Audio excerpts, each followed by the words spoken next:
Glitch exhibition. Alright, so a little story about what's gonna go on here. So this is something I've wanted to do for a long time. Uh, this game has a lot of glitches that you never really see because they aren't useful for speedrunning, but they're still really interesting. And so I want to show them off now. And so I wanted to do this for AGDQ as something on the bonus stream. Unfortunately, it was rejected because this is actually going to be pretty long. Ocarina of Time was already getting a huge time slot, and they wanted to let other people have a chance for bonus stream. Plus, a majority of this is going to be on emulator, and I know they don't really like this on emulator. They don't really like doing stuff on emulator at AGDQ. Anyway, so I'm going to do a glitch exhibition for all you guys. This is going to be 30 minutes to an hour. I'm not sure exactly how long it's going to be. But it's going to be pretty long. There's lots of really cool glitches that I'm going to be showing off. Yeah, I will be highlighting this, don't worry. So majority of this is going to be on emulator, but I'm going to start with some N64 stuff. Do I even have a file that's good for this? Let me try this one, I guess.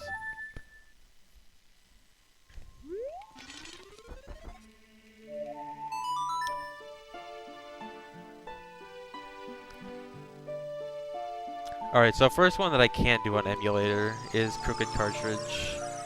You guys have probably seen me mess around with this a lot, because it's one of my favorite glitches, but... So, if you pull up the left side of the cartridge very slightly, you can make Link do this. That's not supposed to happen. That's gonna happen a lot, by the way.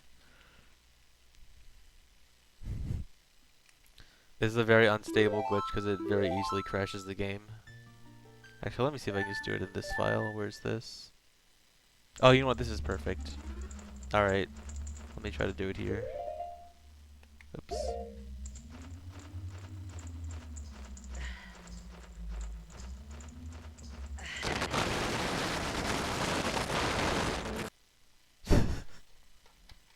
Alright, so yeah. Basic thing is Link starts going crazy everywhere.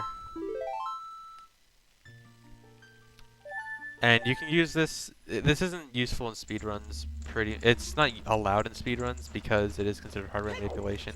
It's not very useful either. But there's some cool stuff you can do with it. Oh my god. I need to kill these keys first because they can mess stuff up.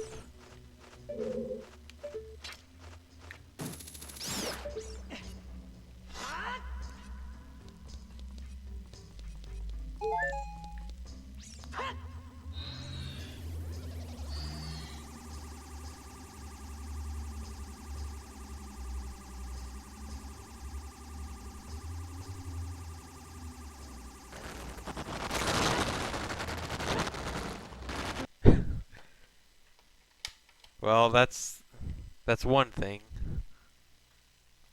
It's very easy to crash with this, obviously. I'm not going to show too much with Quick Cartridge just because it's going to be crashing all the time, but there's one last thing I want to try.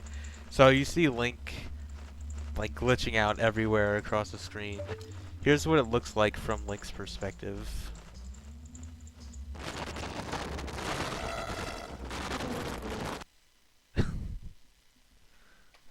Alright, let me do that one more time.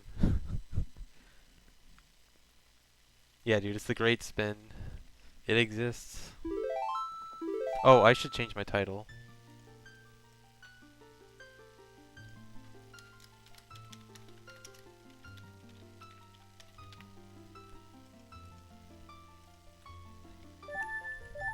Okay.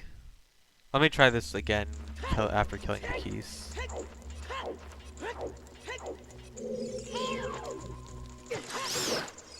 Because they can mess stuff up. Alright. Again, here is Crooked Cartridge from Link's perspective.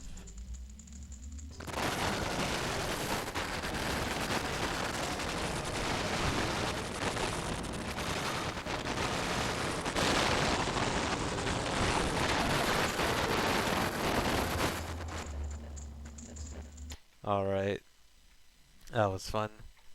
Okay, now I need to move over to emulator for the real good stuff.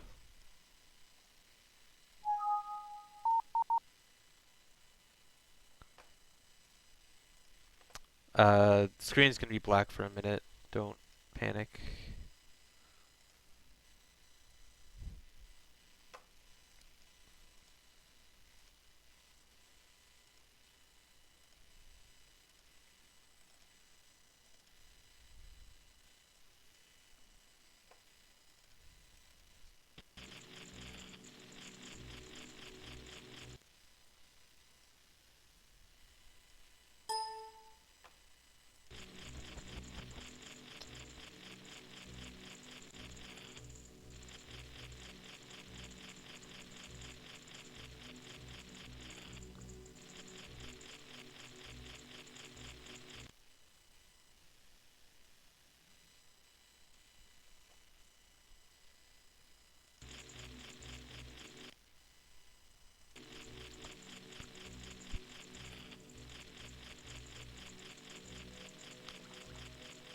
Alright.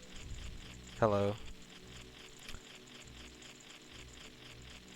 So first glitch gonna show here is, wait, is this working? I don't have my controllers set up.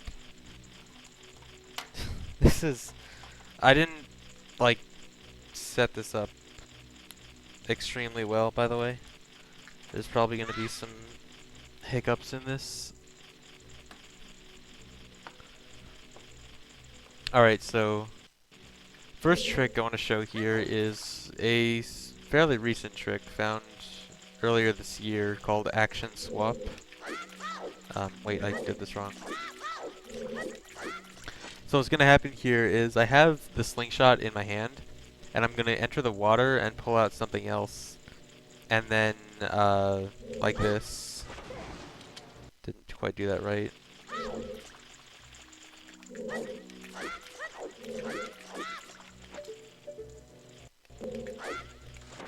Pull something else right before I enter the water. And now the last button that I pressed was actually my sword, but I still have the slingshot in my hand. So, or wait. Oh yeah, I did this a little bit out of order, but whatever. So, I'm going to pull out the sword. And when I press the sword, it does this.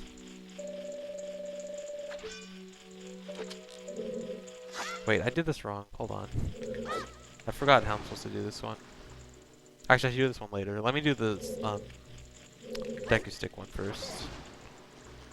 Okay, so this time I pulled out a Deku stick as soon as I entered the water. So the last button I pressed was Deku stick, but instead, slingshot is in my hand. So I'm going to pull out a Deku stick and I'm going to light it.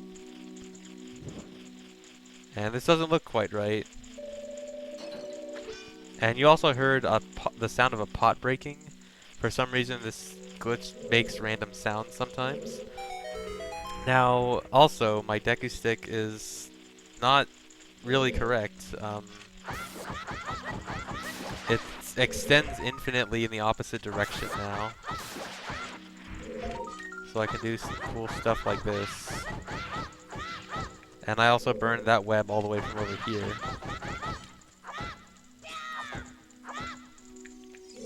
Now, the other collection delay I wanted to do with sword. So I'm going to pull out slingshot, press B. I forget how to do this. I'm so bad.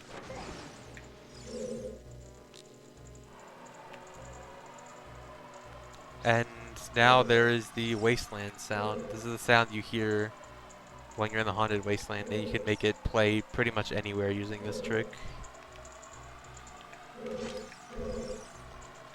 Alright, one more trick I want to show in here.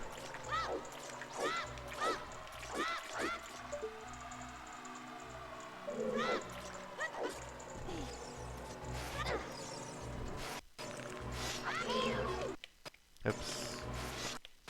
I am bad at this.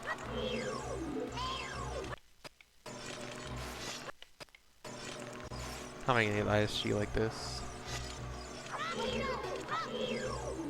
Okay. So there's a cool thing you can do when you hover. If you pull out an item right as you start a hover. Ugh, this is hard.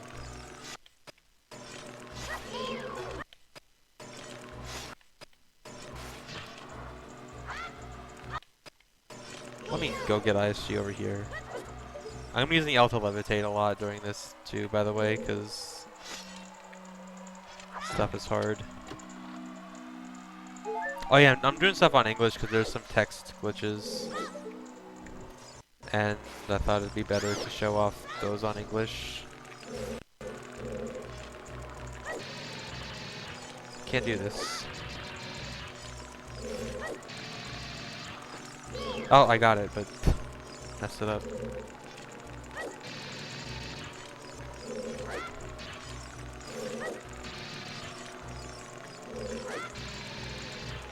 There we go. You can pull out an item as soon as you start a hover while you're still upside down, and you can stay upside down. And you can move after this, you go back to normal, but if you equip overstick, you are stuck. Oh, never mind, you're not. Okay, whatever. Alright, next trick.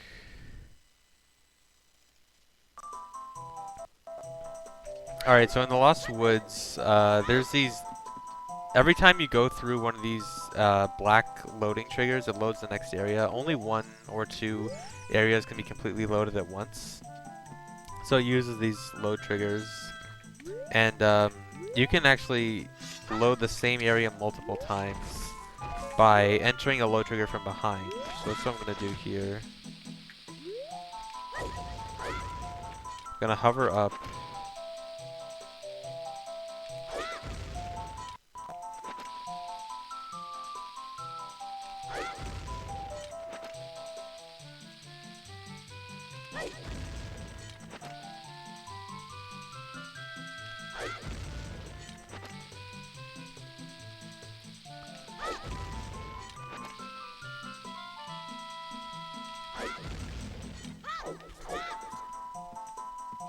And then from here, mega flip over the load trigger.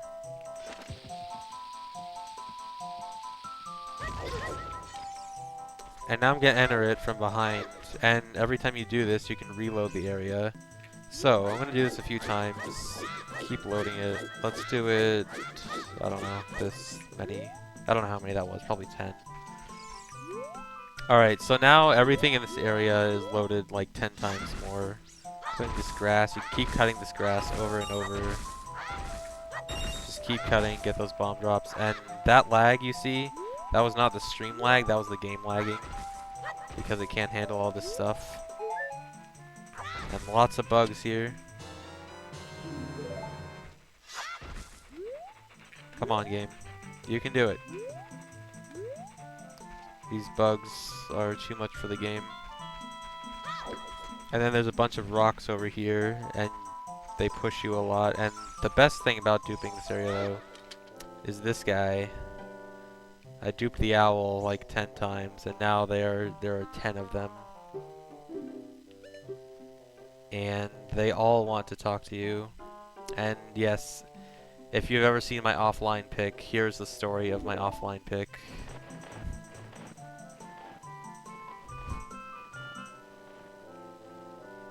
I am not gonna sit through this. Okay. So one other thing you can do with area duping in Lost Woods is with Skull Kid. So I'm gonna do the same thing here.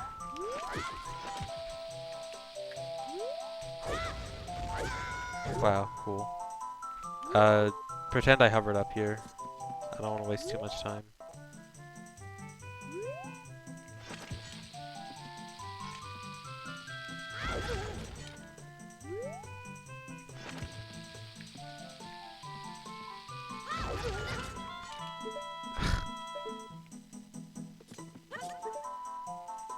Alright, good job, me. Alright, so now I'm gonna load this area a few times. Alright. So now we've got a bunch of Skull Kids there, and they are freaking out. So I'm gonna play Saria's song to get a heart piece.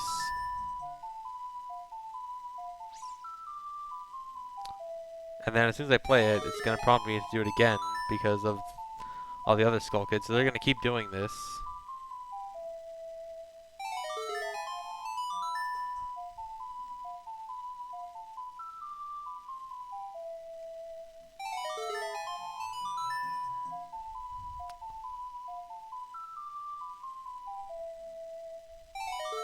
Alright, how about one more time? Alright, and then you have to cancel it early, but you get off the thing and then you talk to them. And they'll say, oh, you know, sorry, it's song, we should be friends. And they'll keep talking to you, keep saying this. For the number that you played Saria's song for. Then as soon as you get on here, heart piece, heart piece, heart piece, heart piece, heart piece.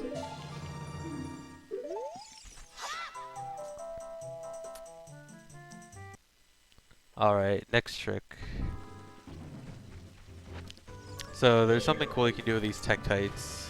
If you stun them on land and then or flip them on land with hammer and then hookshot them so they go in the water, when they unfreeze they will fly up.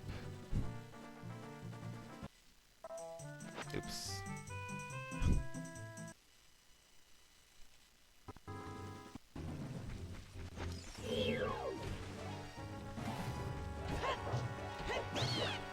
Oh my god, dude, get back.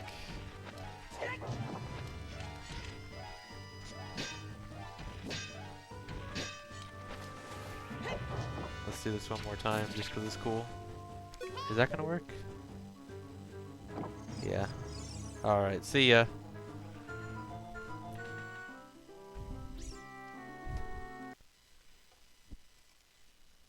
Alright, so after you get the Nocturne of Shadow, but before you beat the Shadow Temple, it's gonna be raining in Kakariko, but the rain only triggers after you pass this gate. But there's something interesting you can do by abusing this. First I need the rain to stop.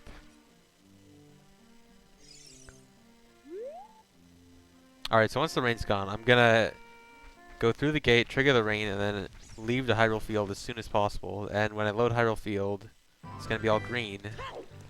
For some reason, this causes extremely heavy fog in almost every outside area in the entire game. Hyrule Field happens to be green, and it turns dark at night, and the textures also get really messed up, and the music doesn't play correctly. So we're gonna take a trip around Hyrule and look at all these pretty colors. Also, I'm speeding up at very high speed because I'm gonna use cheats. I don't want to die.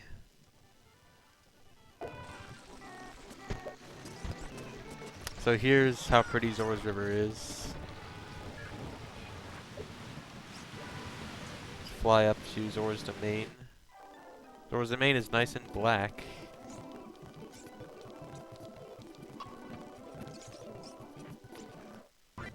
And Zora's Fountain is a nice, extremely dark red.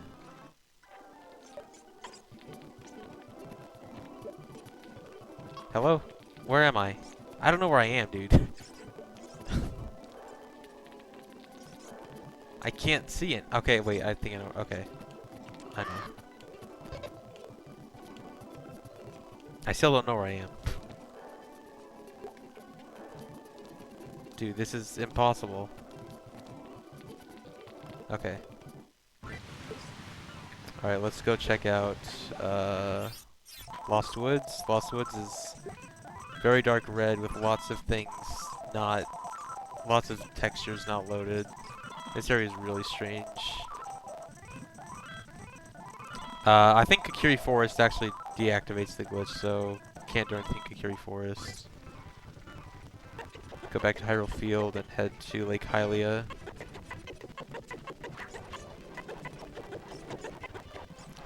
again, I can't see.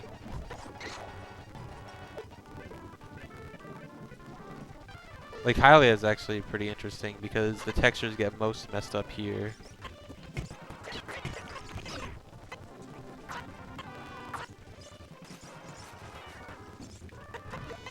You can also do, if you had magic, I don't have magic right now, but wow, this color. With magic, you can,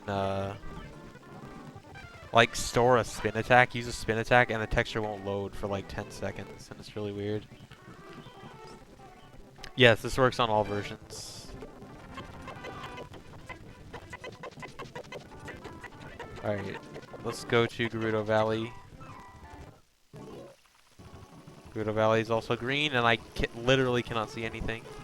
Okay, it's getting better. Nice purple water. I never actually noticed it. That's actually really cool. Dude, this area is sick. I like purple Gerudo Valley. Gerudo Fortress, nice and green.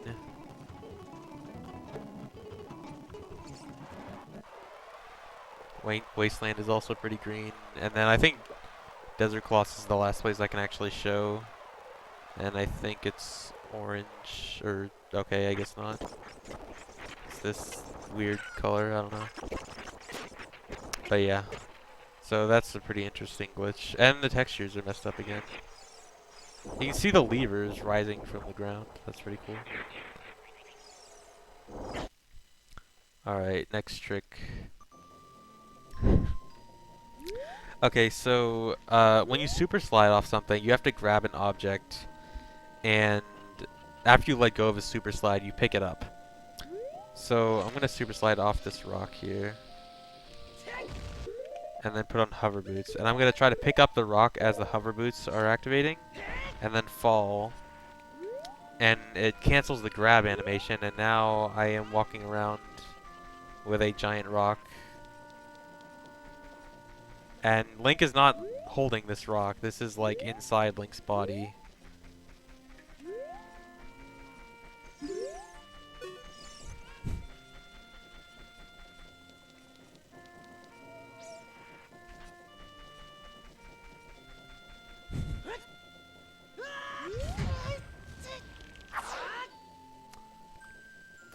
And there's another cool thing you can do with this. Here we go. So Ganon's Castle.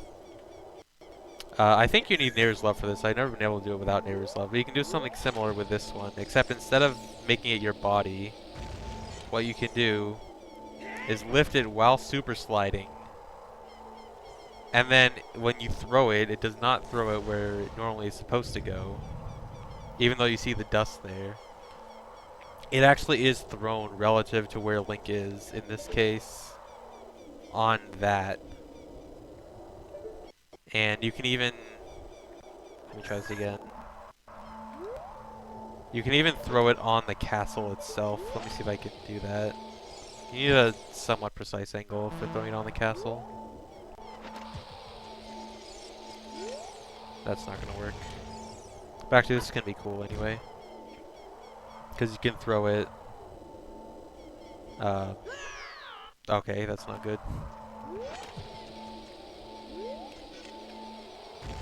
Let me see if this will work. Oh, I think this is a good angle. No, it's not. Whatever. That would have been thrown like the same way as the first one. This is good. Alright.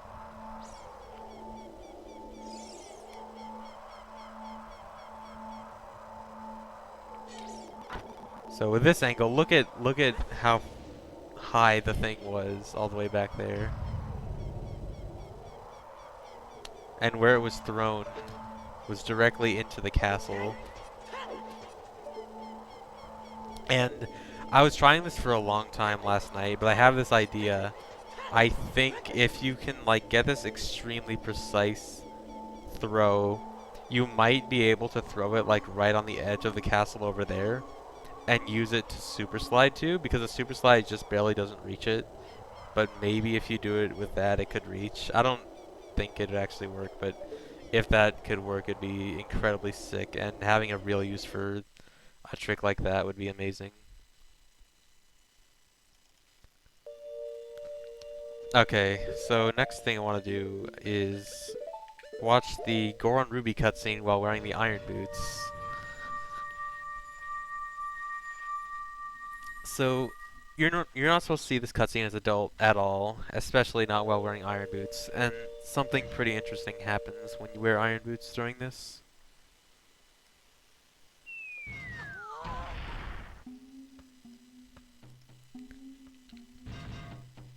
Yeah, you can throw it in the lava, and it actually does stay in the lava and like actually is solid. Like you can stand in the lava on top of the thing. So yeah, there first Darunia just slaps his head like through, snaps his neck or hits his neck through his head. Rest of the cutscene isn't too interesting except an invisible Goron Ruby. Now this part is interesting. When the Gorons chase Link away, he gains gigantic super speed. Let's watch that again.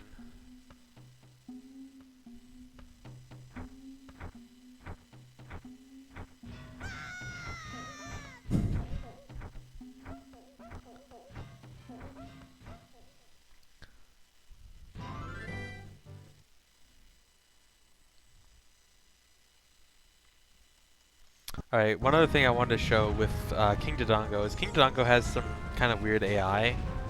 So watch this. Just a little thing I like to do with King Dodongo's AI.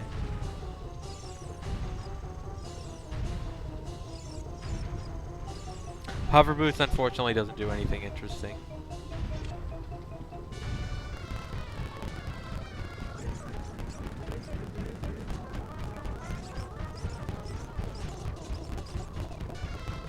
So we're just gonna walk around, go for a walk.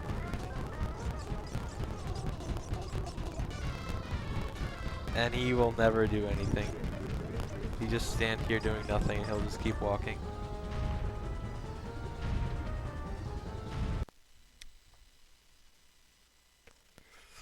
Alright, so this next trick is partially a trick that I actually do in speedruns. So you've probably seen, wow, I can't believe I didn't catch that. You've probably seen this trick I do in 100% where I try to not load Darunia by doing this weird camera thing with the fish. So this prevents Darunia loading and prevents the cutscene starting where Darunia talks about saving his Goron's people. But what I want to do here is activate the cutscene as soon as I jump on this switch. Now this triggered the cutscene but then interrupted it. And now I get this text in the middle of the cutscene. And I can still, or in the middle of like moving, and I can still move around. Hello? Please get up there. So now I can talk with him while moving around. Most of this text isn't too interesting, but at the end... So when you cancel the text, you're never really able to see how Darunia opens the door because of the camera, the direction of the camera when you watch the cutscene. So here's how Darunia actually enters the door. He just slides right in. And also, you can actually talk to him right before he slides in. And he says this. This is actually the text you get if you talk to Darunia's child.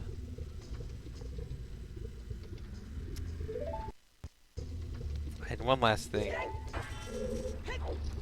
You can see Darunia from behind the door and disappear.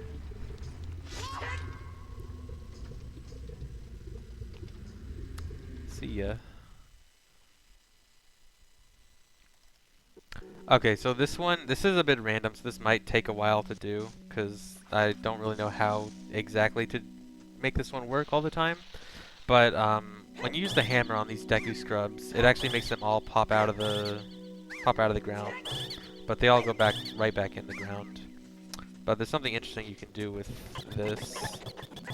Hopefully, eventually this will work, but after a while of spamming the hammer... Okay, here we go. No, they all went back in. Okay, here. So you can get them all to run away. No, get out. Okay. You finally woke up. I'm Navi the Fairy. So, 2 of these Deku Scrubs are not supposed to have any text, and instead they have this text.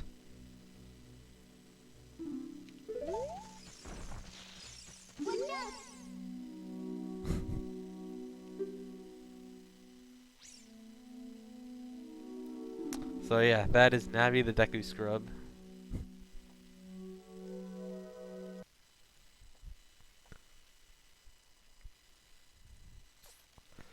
Alright, so here's something really interesting in the twinrova fight. Right now, twinrova has 1 HP left, a single hit. Please give me ice.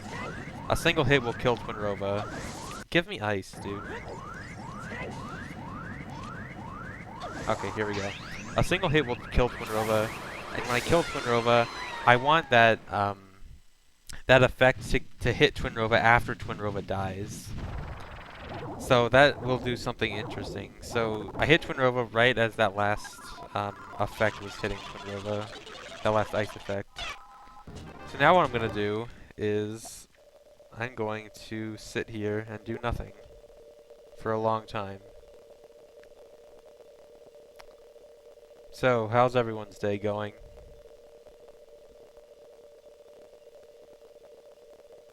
Are you guys liking this so far? Of course the chat fills with my anus.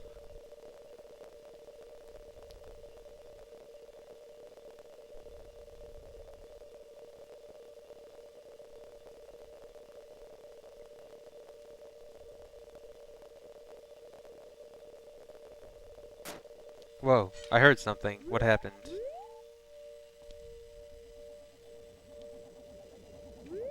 I hear a noise. Whoa, I'm being attacked by an invisible twinrova. Oh god. So after a while, for some reason, twinrova comes back invisible and starts attacking you again.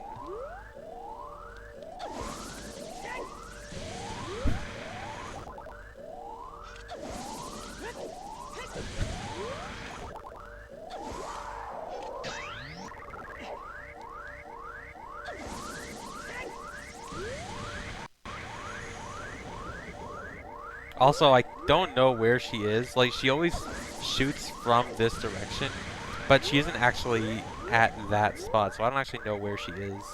So I'm gonna try to kill her, but I could miss.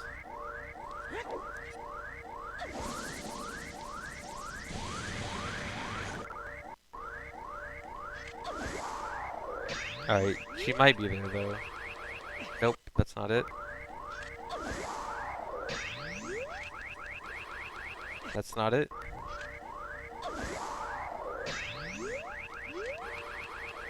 There we go. And she's dead again. And you get to watch this cutscene again.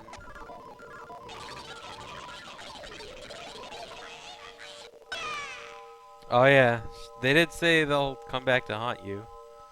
And now it all makes sense. And now, there's another heart container.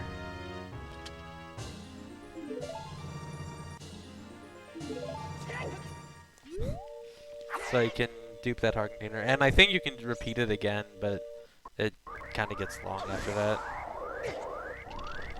Dead. They really do come back to haunt you. Alright, oh, so like they raise up from the ground. I've always wondered why that trick worked. I just liked it, but never really understood why. Okay, so a lot of people might know about the Easter egg about how the Gerudo that gives you the Gerudo card can have different colored clothing based on what tunic you wear. And it actually is more than just the Kokiri, Goron, and Zora tunic. As you see right now, I'm wearing black gauntlets, which I will actually get to a bit later. And she has black clothes right now. But there's also one other thing I really like about this. She can also have the color of a bomb.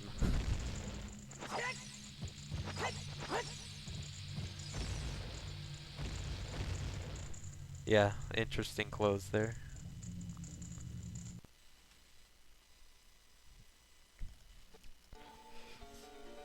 Alright, so Morpha, before you start the Morpha fight, you can actually see Morpha behind the door, right there. And you can't really do a whole lot with Morpha, but you can weird shot Morpha and try to bring her into the main area. Oops.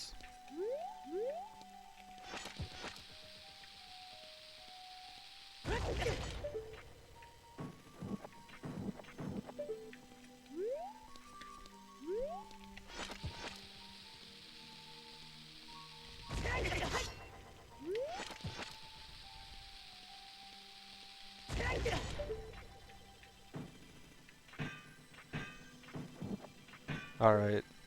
So now Morpha is like sort of inside the area. Alright. So now here's Morpha before the fight starts. Can't hit Morpha. You can just do this, nothing happens. You can Mega Flip off Morpha. You can Super Slide off Morpha. Sort of. Hold on. Dude, I can't do a Super Slide. There we go.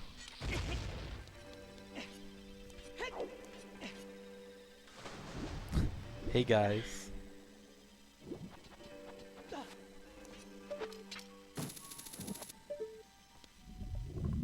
I'm gonna enter the cutscene and then I'm like getting hit this entire time. Oh, I guess I'm not because I was positioned badly, but there's Morpha looking at Morpha. And then Morpha goes back to normal.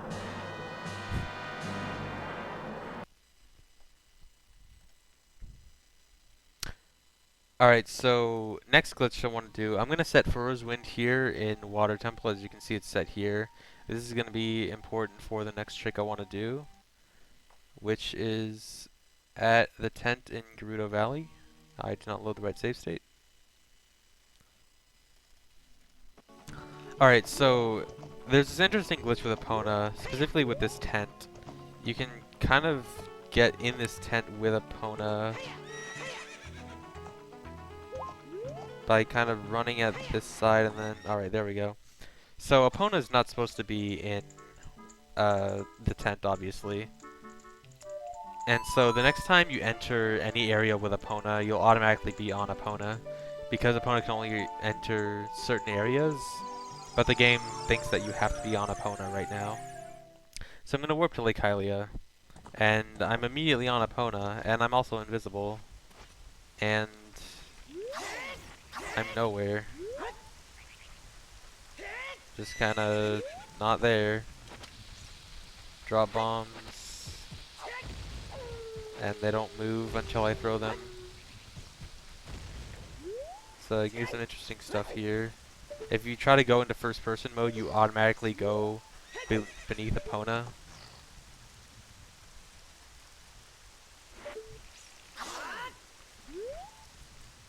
Unless you do Ocarina.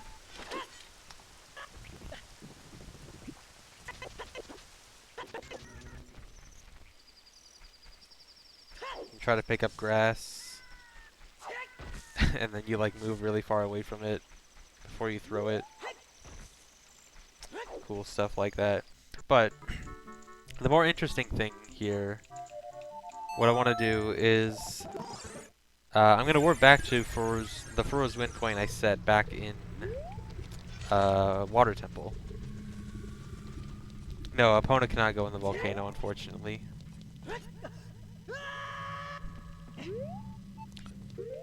So I'm going to go into Fire Temple so I can actually warp back to Water Temple. Now, remember what I said, that as soon as you enter any area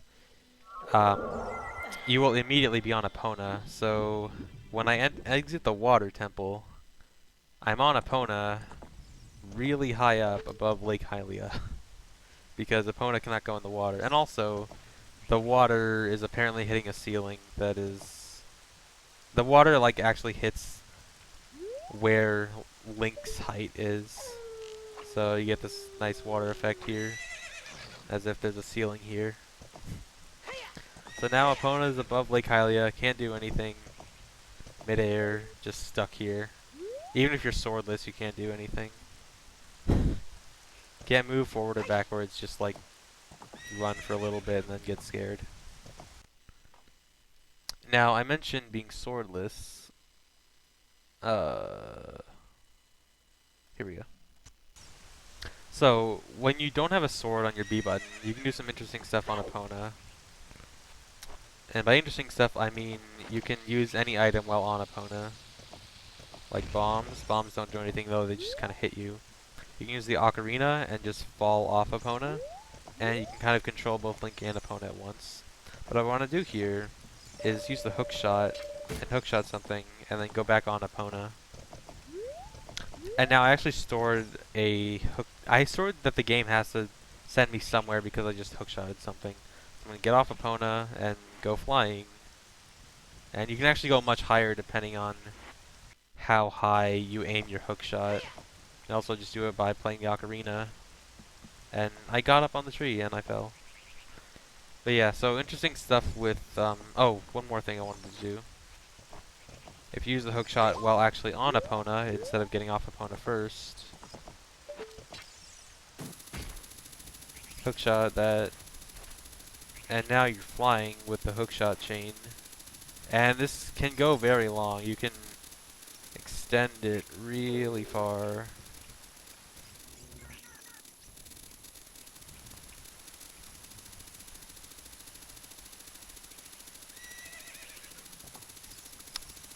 But also, if you go back to where the chain is, you jump. And I missed it. Yeah, the true long shot. And now one last thing. Oops.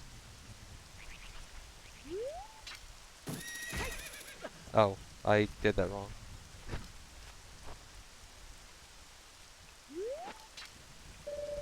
Ah, I messed it up.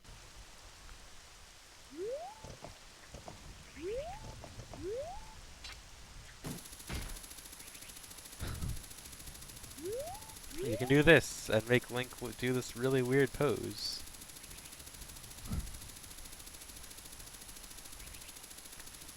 And you're just kind of stuck after that. So that glitch will actually be coming in handy later on as well. Has some other cool uses. So, another trick I need to be swordless for, there's this trick called down A, where you get on a ladder and have your shield hit off a ladder like this.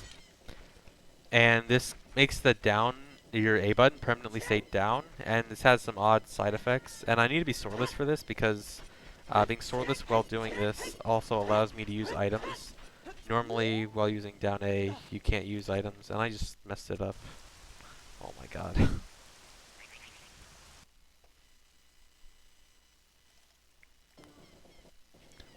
Okay, let me try this again.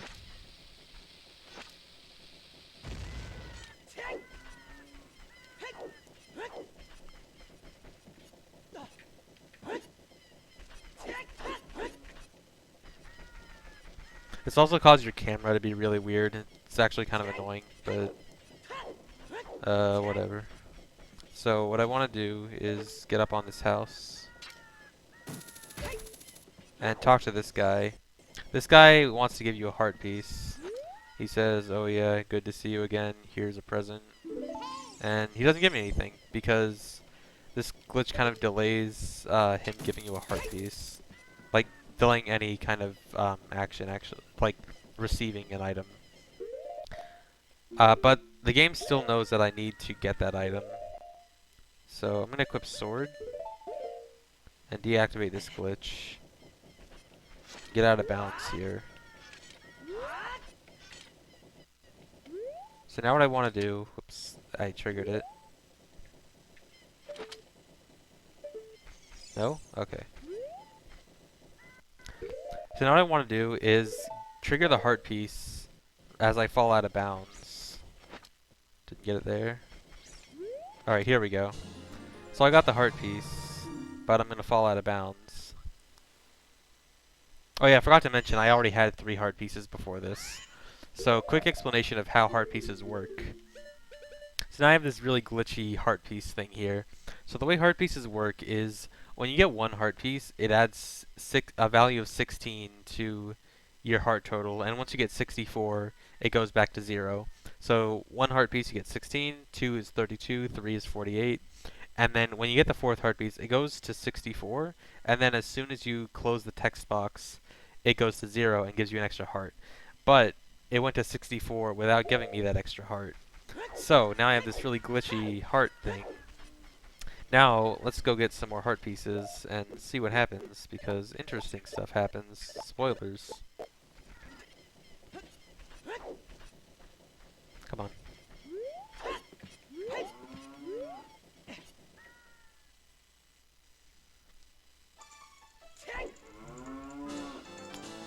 Alright, so that says I got a heart container. That's normal. But I still didn't get an extra heart, actually. In fact, my heart thing just got a little bit more glitchier. Let's go get another one.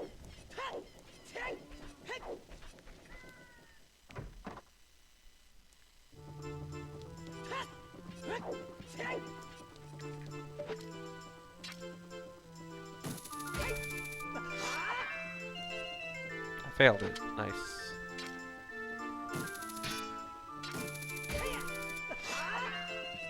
Alright, so this heart piece says I got the boss key. Now I can get inside the chamber where the boss lurks. Still didn't get my extra heart though. So yeah, the game starts to glitch up the text once the value of your heart piece starts to go over 64. And now get this heart piece up here in this box. Nope, you don't have enough rupees. And the game is soft locked now because I cannot press A to get rid of this.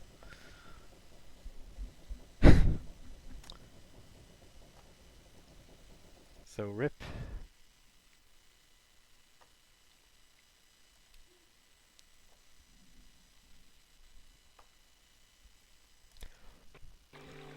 Alright, so this next glitch is called Reverse Bottle Adventures. A lot of people probably know it. For the people that don't know it, this is a glitch where you get a bottle on your B button, and then weird stuff happens. So I'm going to do this trick to get a bottle on my B button. And if you were looking at my rupee count, I suddenly got an extra digit there. And if you're looking at my gauntlets, I also have black gauntlets right now. So Reverse Bottle Adventure is when you get a bottle on your B button.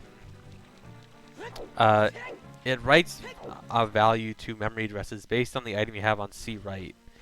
And the item on C right you have can do a lot of different things. The Pocket Cucko, in this case, actually modifies these 2 slots, your scale and gauntlets, as well as your wallet upgrade.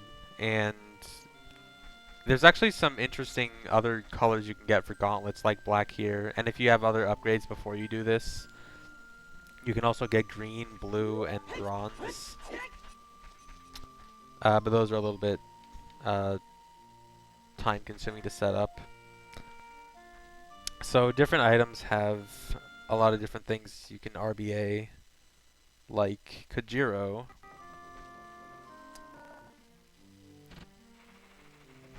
By catching Kajiro, it modifies your quiver and bomb bag. So before I had a bomb bag 20, I now have a bomb bag 40. And then in my quiver slot, I can't actually access it right now. But in my quiver slot is actually the bomb bag 30. And the game actually reads the bomb bag 30 as a quiver that holds 20 arrows. So, the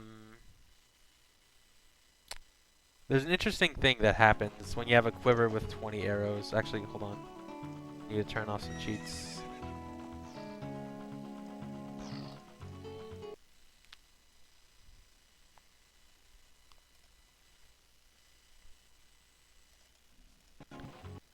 So, as you see, I have 20 arrows. Now, 20 arrows is actually lower than the normal minimum, and I want to get an arrow upgrade. So I'm going to play the archery game at Gerudo Fortress. Try to upgrade my quiver.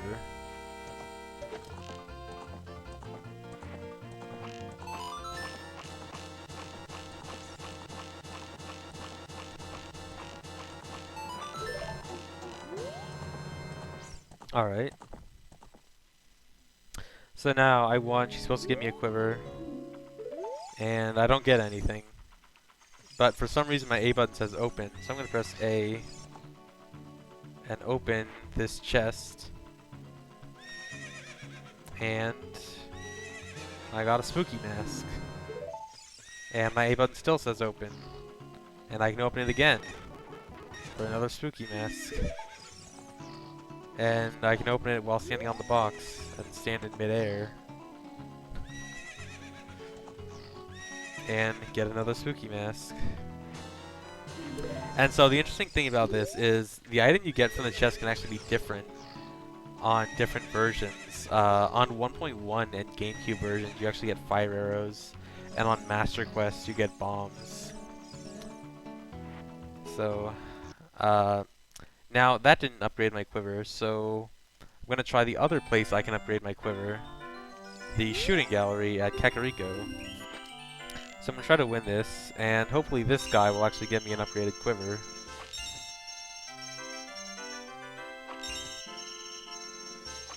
Nope.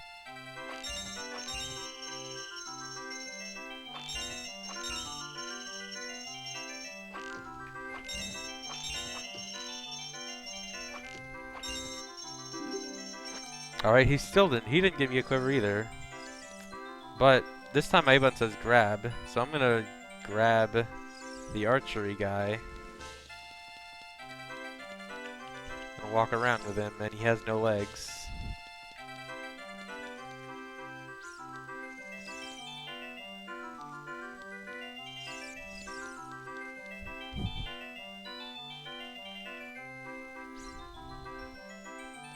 He has really big lips.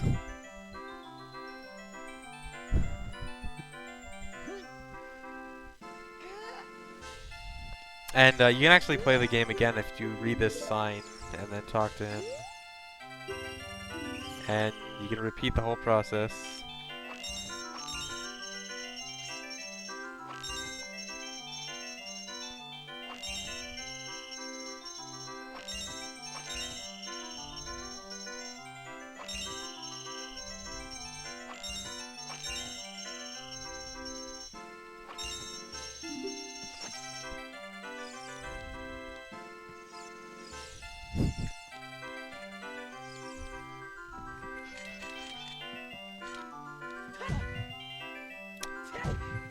Now he's just sitting in front of his game. Alright, so back to RBA. So when I mentioned that I could RBA the bomb bag, how I have a bomb bag 40 here, I never opened the bomb chest in Dodongo's Cavern yet. And when you open the bomb chest when you already have a bomb bag, something interesting happens. When you get this bomb bag, it doesn't actually go in your bomb bag slot, it goes in your bomb chew slot. So now I have this bomb bag that I can actually use on C right, and it actually appears as eye drops.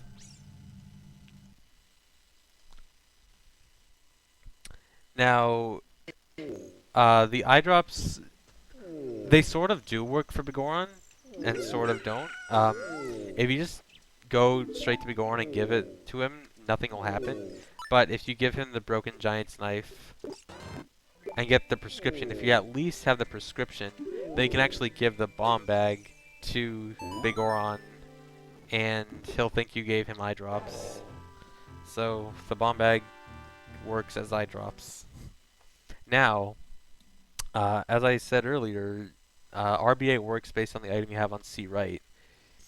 So, uh, what happens when you RBA the bomb bag on C right? Well, look closely at my rupees, or where my rupees are. Suddenly I have 20 keys there, and now I have 29 keys, because the bomb bag actually modifies your water temple key count. And bugs just happen to be the value of 29, with empty being the value of 20. And so if you've ever heard of the category 37 water temple keys, this is how you do it. You, well actually what you do is you get 29 keys. Actually I'm not sure if it's 29 or a different number, but you get a certain number of keys, go to 26, do RBA again. If you do RBA with 26, you actually get 31 because 26 is milk and 31 is half milk. And then you get the 6 keys in water temple to get 37 total keys. Much more than enough. So other things you can RBA. Odd mushroom is pretty interesting. I have 0 heart pieces right now. I empty my bottle and I suddenly have a heart piece because odd mushroom modifies your heart piece count. But if you remember when I said that the heart piece is based on values of 16, like 16, 32, 48, 64, unfortunately you can't get a value of 32 or higher. So anytime you RBA the odd mushroom, it'll always be exactly 1 heart piece.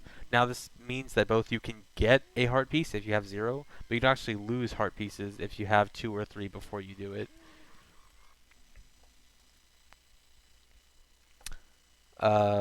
Next one, odd potion.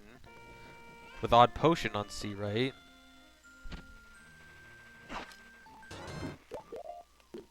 You get the spiritual stones as well as Song of Time. And this actually makes Ocarina of Time the most useless item in Ocarina of Time, because its only purpose is to teach you Song of Time and has no other uses outside of that.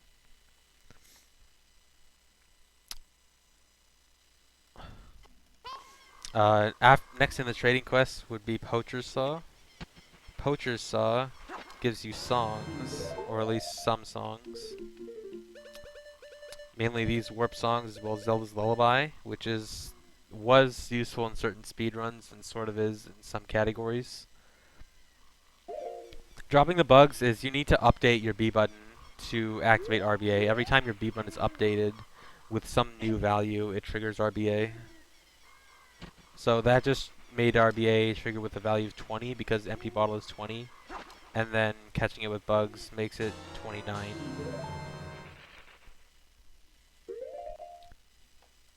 And then the last real useful item, at least in the trade quest, is the Broken Goron Sword. Now this one is what was used in speedruns a long time ago before Wrong Warp. As you see right now I only have the Light Medallion. But by catching bugs in my B bottle,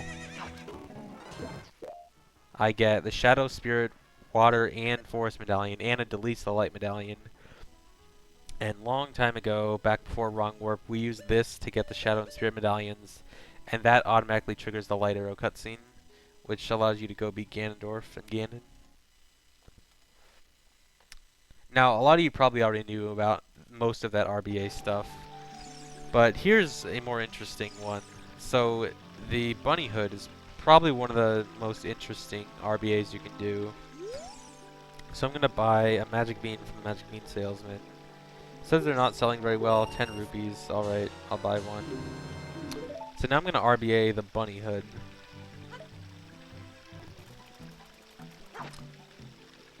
So when I do RBA with Bunny Hood, I'm going to go talk to him again, and he says, too bad we're sold out. So the Bunny Hood actually modifies the amount of magic beans this guy has sold you. And because the lowest value you can possibly get with RBA is 20 with an empty bottle, 20 is much higher than 10, obviously, and he's supposed to sell you 10.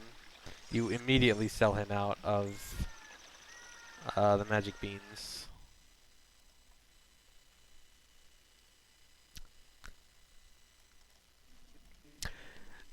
So another thing you can do with Reverse Bottle Adventure is Bottle Adventure, which is not in reverse. So what you can do with this is when you have a bottle on your B button and you go from child to adult, the game is going to look at the item you have on child on as child on C right. So I'm gonna make the game look at C right. It's gonna see fish, and the fish is actually a different pointer to your Deku nut count. So it's gonna look at my Deku nut count. I have 14 Deku nuts right now, so it's gonna put the value of 14 on my B button when I become adult now. And the value of 14 in this case is the boomerang. So now you can actually use the boomerang as adult, even though you're never supposed to. And it's actually invisible until you swing it. So there's one interesting thing you can do with the boomerang as adult. So these Moblins in Sacred Forest Meadow, you are never supposed to hit them with the boomerang. But they do something interesting when you do. They start charging like crazy. Which is interesting because that seems like something... He is clipping through the wall.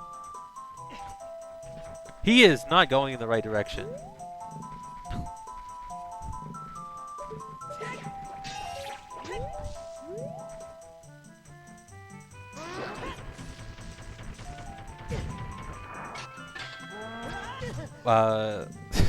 Alright, that was kind of neat. Anyway. Yeah, so that's cool, I guess. Next glitch I want to show off... Wait, I am doing this wrong.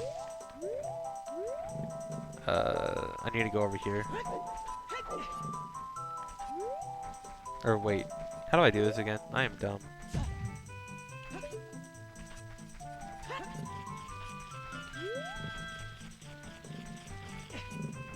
Okay.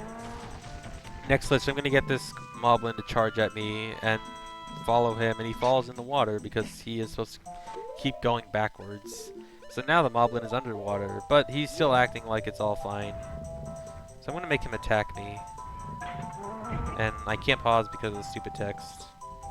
So I'm gonna unpause and unequip my iron boots as soon as he attacks me. So now I haven't done the animation where Link is supposed to get hit yet. So I don't know why, but for some reason if you pull out... Like, the game is still supposed to know that I'm supposed to get hit, and I'm in this weird state. I don't have bombs, I can't show off something.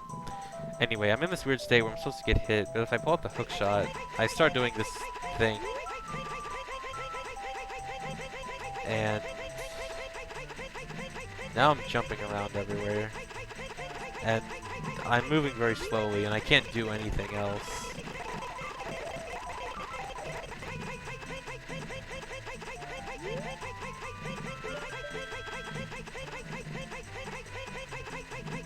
Come on. And then sink in the water, and this keeps happening.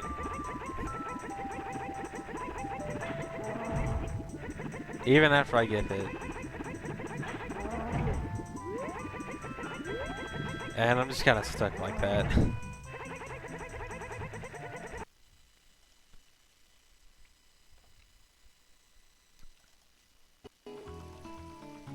Alright, so next thing I want to do is go to Gerudo Fortress as child. Now, you are not supposed to go to Gerudo Fortress as child in normal gameplay. But thanks to hovering or Cucko Jump or a lot of different things, you can. Pretend I just did a hover there. Okay, never mind. Okay, let me not fail this time.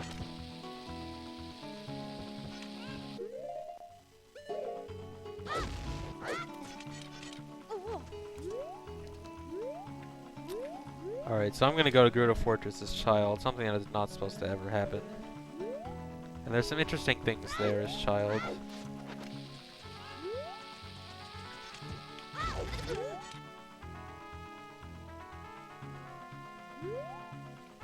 Oh, actually, I want to wait till tonight, just to make this easier.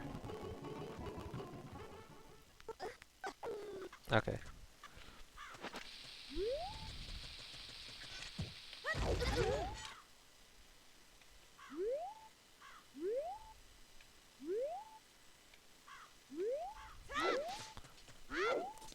So there are no guards outside here as child. It's pretty empty. There are still guards inside though. So So I'm gonna climb around and try to get to the top of the fortress.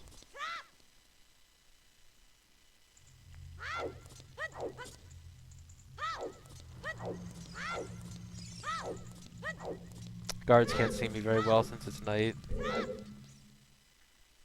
Oh yeah, I should have shown the boxes thing. I'll do that after this, actually, if I remember.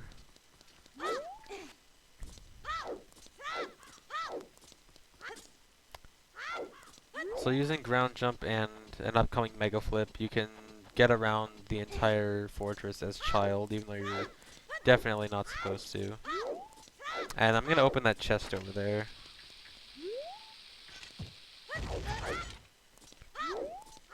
So this chest normally has a heart piece as adult, but it has something interesting as child.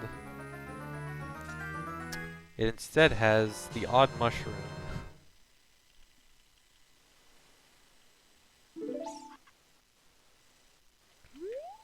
So now that I got the odd mushroom, there's something else I want to do. There's a heart piece over there that does not normally exist. So I'm gonna go get it. I forgot to practice this. This could be a disaster.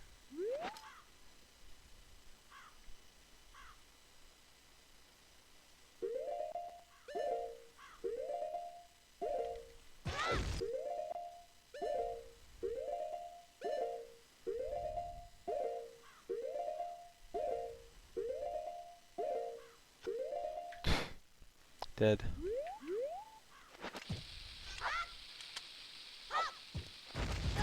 Oh my god.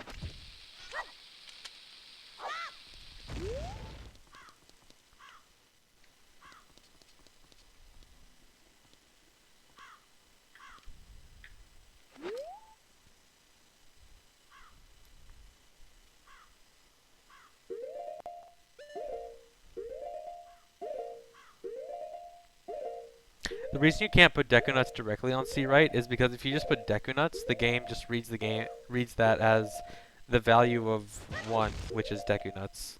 But when you do a fish on C right, it says look at the amount of Deku Nuts.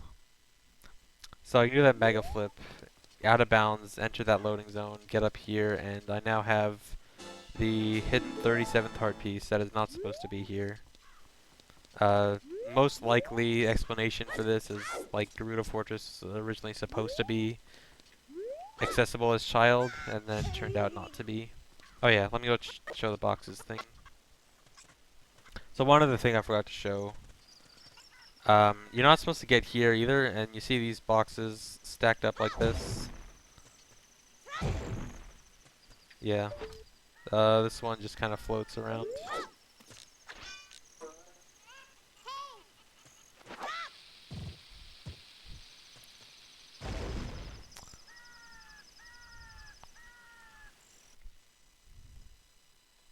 Alright, what's next?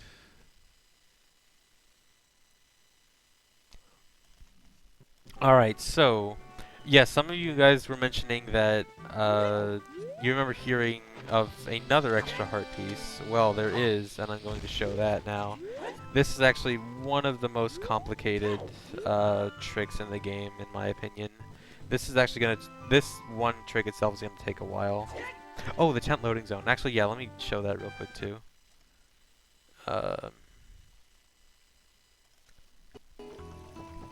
Okay. Oops. So, one last thing. There is a tent that's supposed to be here as adult. And if you walk around aimlessly for a while, you will hit the loading zone. And you're in the tent as child and no one's here. Yay.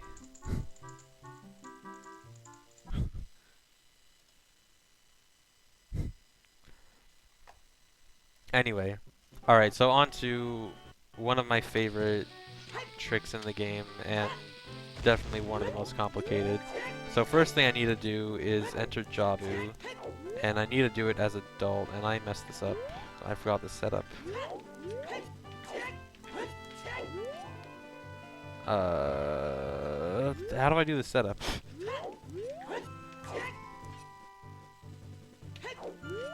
This is it, this is it. Alright. Alright.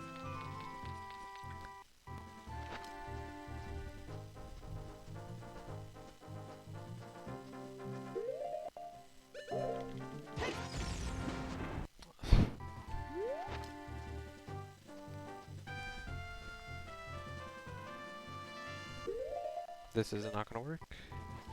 This is a pretty hard trick too, by the way. This could take a while. Like, there's several things in this trick that are hard.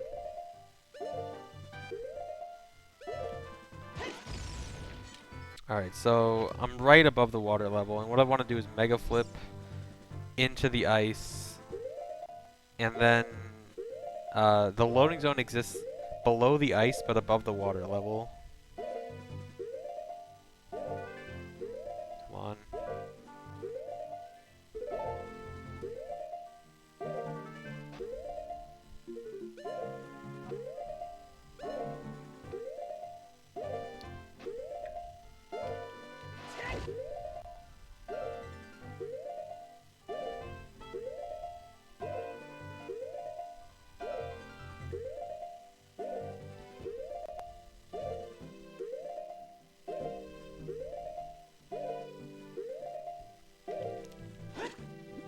Missed it.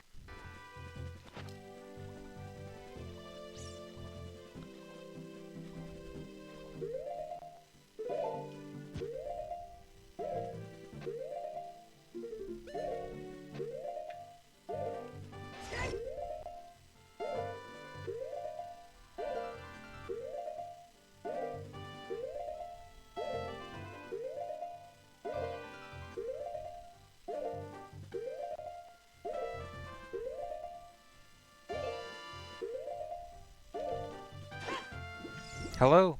Get in there. Please no copy pasta.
There we go.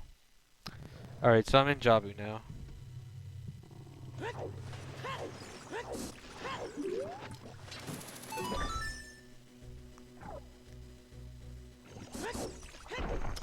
So here in Jabu, I need to get up to the top floor. So I'm going to hover up there, and I'm going to use this Beery to hover up there. There's a really cool trick you can do with Beeries. For hovering, specifically. Because the Beery raises every time it gets hit, or you shield it, you just keep hovering like this.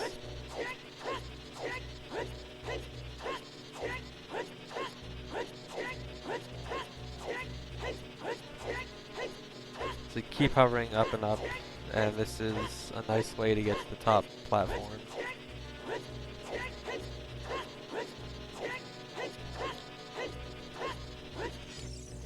Alright, so now I'm up here. Next thing I'm going to do is called the entrance point glitch. I'm going to take damage from a bomb at the same time I open the door.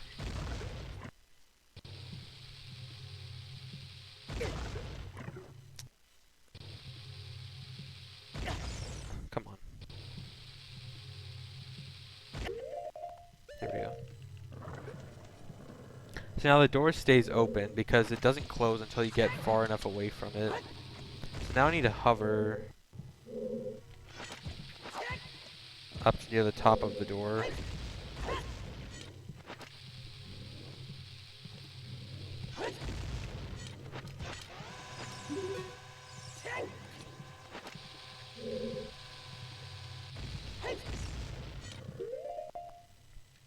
And now I'm going to set Farore's Wind. And Farore's Wind is going to be set really high up on the door. Right up there. So that's going to be really important for later. So now I'm going to go to the fishing pond.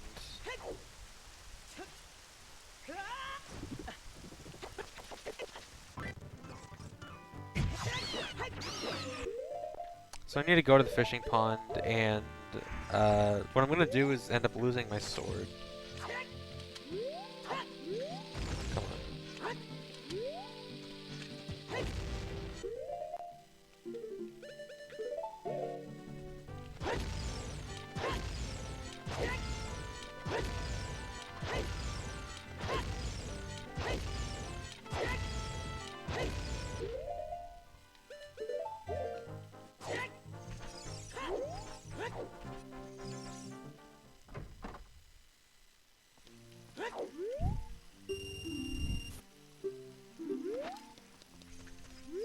So I'm going to steal the fishing rod from here by diving and trying to cast it as soon as I jump up in shallow water.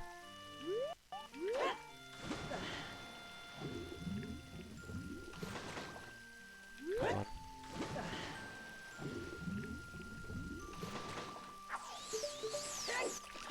So now I'm casting the fishing rod but still moving, and this allows me to exit the area with the fishing rod still on.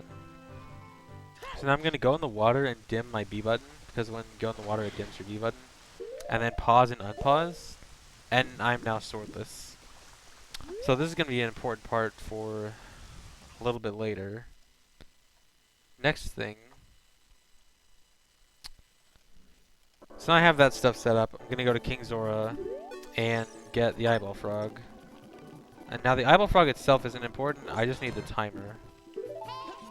So I got the timer, and now what I want to do is freeze this timer at 0 seconds. And to do that, what I need to do is fall out of bounds and void out as soon as the timer expires. I'm going to do a ledge clip here. Now I need to wait until the timer is almost expired.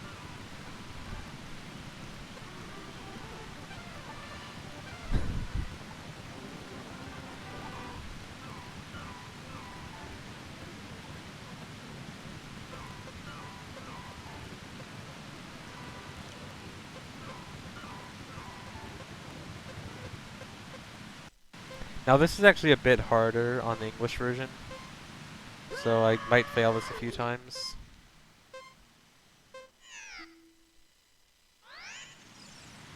Yeah, I failed it there.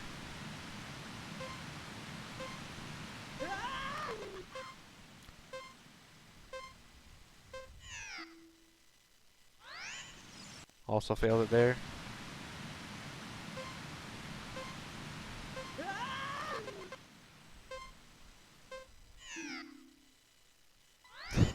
Alright, well this is one thing that can happen if you fail it.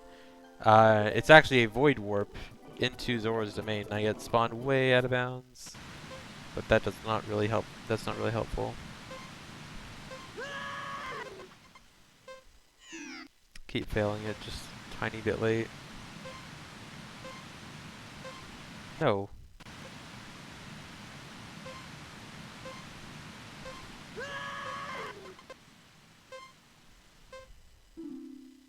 How did that fail?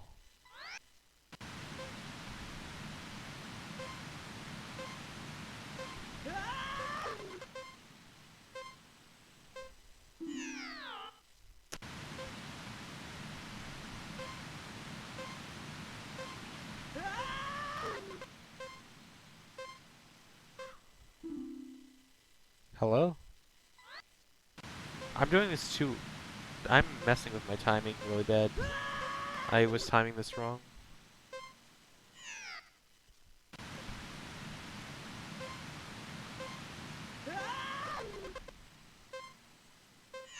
Okay, that should work. Alright, so now I have a frozen timer at 0, 0. So, um, now I need to go to Gerudo Valley. Oops.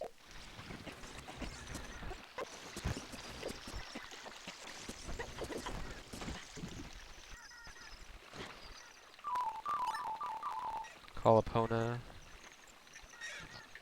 Epona's actually pretty important for this.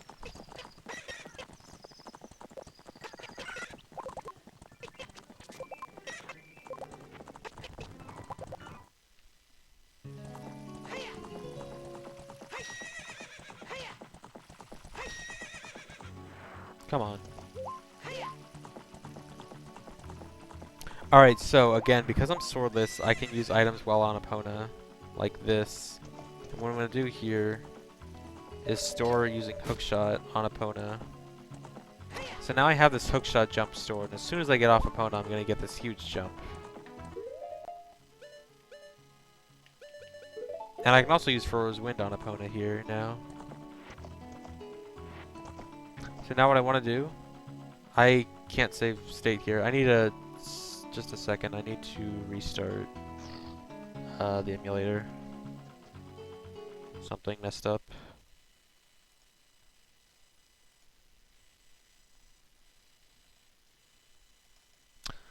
Really? Oh my god.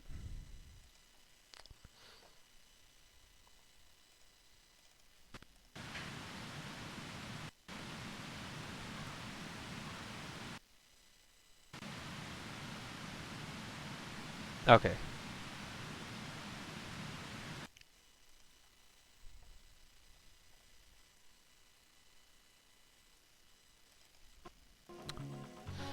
Alright, so back here. So I need to throw this hookshot jump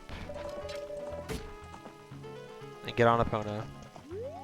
Now what I'm going to do is I'm going to do a huge jump and then activate Farore's Wind, or at least activate the text for Farore's Wind. Fall into the loading zone for Gerudo Fortress. And come on. I don't have Farore's Wind equipped. It's kind of important for this.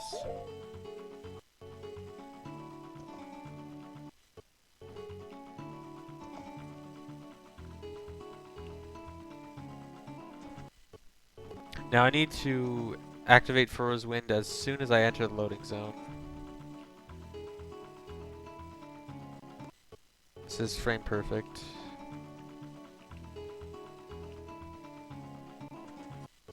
Come on. I remember that I have Farore's Wind saved in Jabu. Come on. It's kind of hard.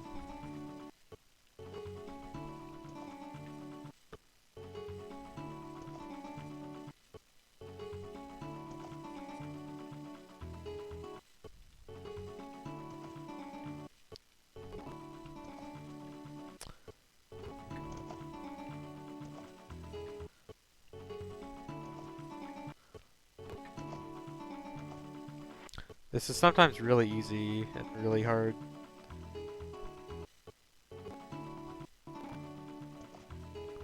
And I don't understand why. Please make this easy.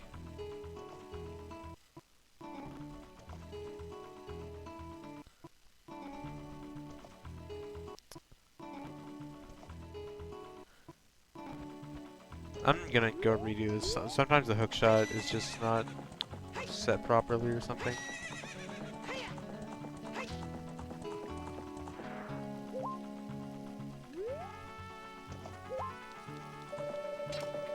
No. No.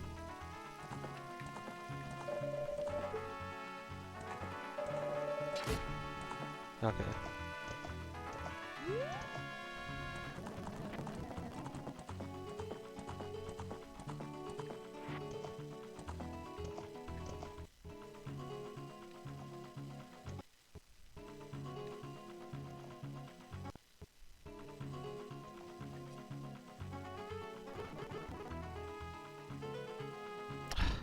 Please.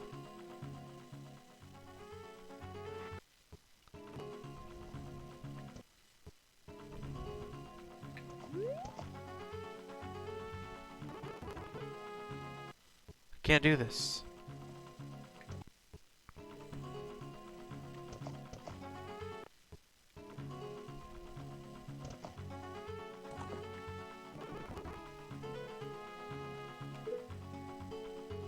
Okay, here we go. So now, I activated Farore's Wind as soon as I entered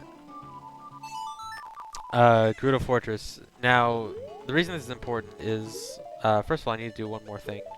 Dupe over this eyeball frog. So, now, the game thinks that the last place I came from before...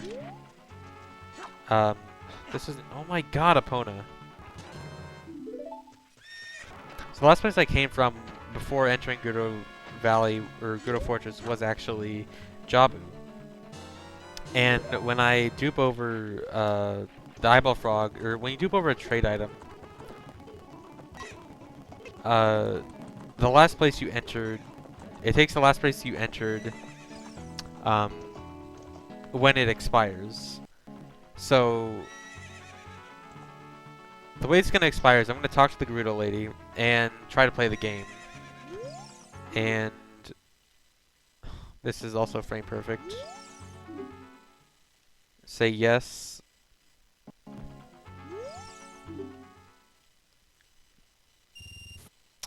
Nope. Come on.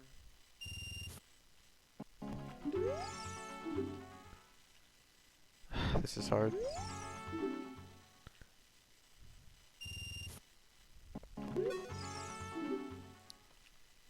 Yeah, the timer also goes to 1 second because you use Farore's Wind, because any kind of warp puts the timer at exactly 1 second. Alright, here we go.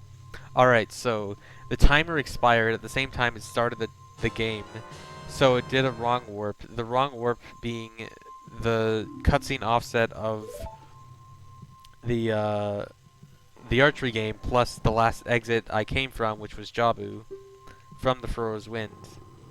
But I'm in Jabu, but I'm actually not in the Jabu you might think I'm in. This is actually an alternate version of Jabu. It's kind of like this unfinished state, and it has a lot of really interesting stuff in it. First of all, this giant tentacle is not the right color. That's not just emulator being dumb, it's actually that color. This door is completely off. It's just like in the middle of nowhere. If you try to climb these vines and enter this room, there is no load trigger coming from the bottom, so this area never gets loaded if you come from those vines. Now you can load the area by going the other way. There's also stingrays in this room, which there normally aren't. So lots of interesting stuff in this version of Jabu. This room has nothing in it except water. Invisible water, and you can sometimes get the water to be actually up to the ceiling and probably even higher. I don't know how I caused it once, but you can do that.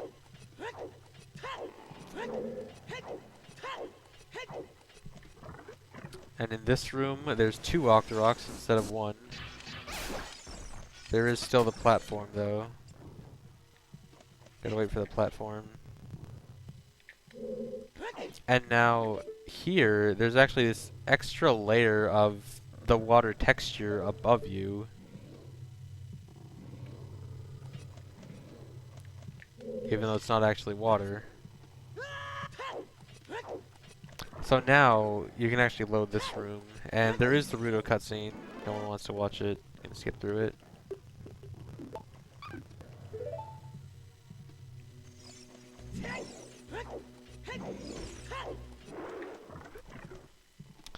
So the back room or the back rooms are really the interesting part of this.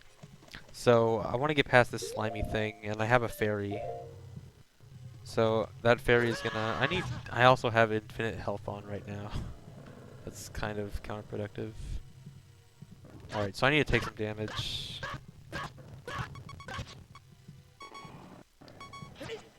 Okay. So I'm going to get by this thing with the fairy and try to enter this door. And in this door, there's this chest. And this chest has another heart piece. That is what's known as the 39th heart piece. Now, you can actually do something similar to what I did to Wrong Warp to Jabu, and do it into the graveyard. And the graveyard will actually... the graveyard also has another heart piece, so that's the 38th heart piece. And so there is a total of 39 heart pieces in this game. Actually, I think there's a 40th one also. And there's some interesting stuff in these rooms as well. That doesn't do anything. Okay. Oh yeah, and there's the tentacles that are supposed to be in this room. If you saw that thing falling, like right there, that was the tentacle dying and instantly falling. So in here, there's the compass. I think in there is the map. Not gonna bother with it. And then in here, do I have another fairy? I need another fairy. I am a dirty cheater.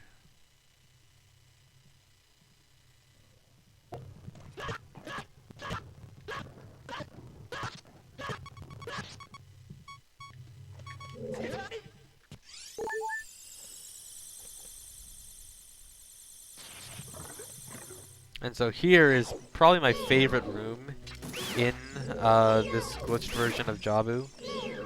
And here is why it's my favorite room. All you have to do in this room is kill those berries, and then you open this chest, and it has the boomerang. So, the reason I like this room so much, and I wish this room was in the real game, is because if all you had to do to get the boomerang was bypass a tentacle and get kill berries, you could actually skip Gerudo completely in a speedrun. But no, you have to, and you can't skip her. But anyway, that is the very interesting alternate scene for Jabu, alternate unfinished scene. Alright, some more wrong warps I want to show off. So I mentioned earlier how I was able to get the boomerang on B button. This time I'm going to do Farore's Wind on B button. As you see, I have 13 Deku Nuts now. 13 Deku Nuts corresponds to Farore's Wind on B. Now, Farore's Wind on B allows for a huge amount of other wrong warps you can do, because now you can use almost any exit point in addition to the cutscene offset from the blue warp for a wrong warp.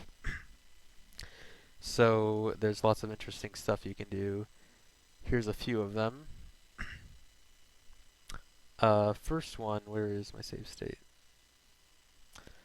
First one I'm going to do is enter and exit this tent and set Farore's Wind outside here.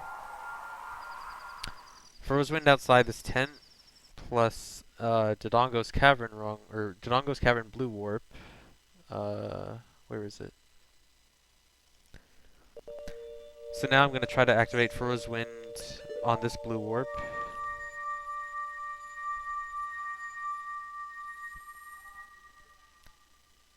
And this takes me to Zora's Fountain, except similar to the last one, this is not the right Zora's Fountain. This is a weird alternate Zora's Fountain. As you can already see quite a few differences here. Jabu has an extra set of teeth, he's very far back. There's an Ocarina pedestal in front of me, which is like this beta thing that was supposed to be used for, I guess, child warp songs for the child dungeons and wasn't fully implemented. And then there's this cutscene of Jabu sucking me in, and it actually takes a very long time. I'm actually going to speed this up because this cutscene is ridiculously long for some reason. It's like over a minute of just sucking. And then, alright, so now I'm in this alternate version of Zora's Fountain, which is very unstable and will very easily crash, so I'm going to be reloading save states a lot. So, yeah, as I said, this area is very unstable. Like, these walls, they don't exist. Very easy to get out of bounds. Just walk at the wall. That loading zone to Ice Cavern actually does exist. That is the real Ice Cavern. Nothing too interesting about that. There's some enemies around here that aren't normally in Zora's Fountain. There's tektites. You can also see the Farore's Wind point. If I try to use Farore's Wind, it would actually take me back to the tent. Nothing interesting. Get away from me. Dude, he's chasing me. Alright, whatever. I want to look at Jabu. So, as you saw earlier, Jabu has an extra set of teeth. That extra set of teeth is a second Jabu. There are two Jabus, like, inside of each other here. As you can see by these extra fins and extra eyes and extra teeth. As well as behind here. And I think there's an Octorok around here somewhere. There's supposed to be an Octorok somewhere. And going over here usually crashes like that. Looking straight ahead easily crashes. Getting on that Ocarina pedestal will crash. It didn't crash for a few frames. I'm on it. Okay. New thing. I can get on the Ocarina pedestal for a few frames. It's more than 2? Nice. I am interested to know the number of Jabus there is. Anyway, oh, actually one last thing I wanted to show off if I can get there without crashing. Jabu is the source of... Okay, so Jabu is the reason it crashes. Oh, and there's a loading zone there for some reason. Let me see if I can get over here. Wait, so how many Jabus is there? Do you know the exact number? It definitely doesn't surprise me that Jabu is the source of the lag and the crash. Okay, I can't get over here, but near the fairy fountain you can just walk through the wall and get up to that area up there.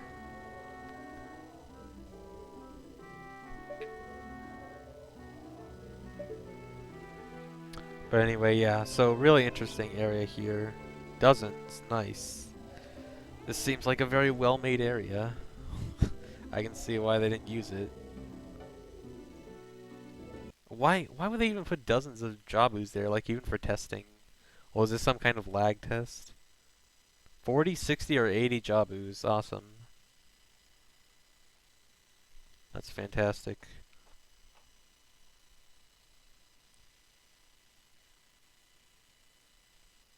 Alright, next wrong warp I'm going to do is I have Farore's Wind set at the top of the castle escape. Right after killing Ganondorf. And you actually can't... after this, I want to go to Fire Temple to do this next wrong warp. But you can't just warp out. You have to actually exit the castle all the way down to Ganon. And then once you're at Ganon, you can warp out with Ocarina items.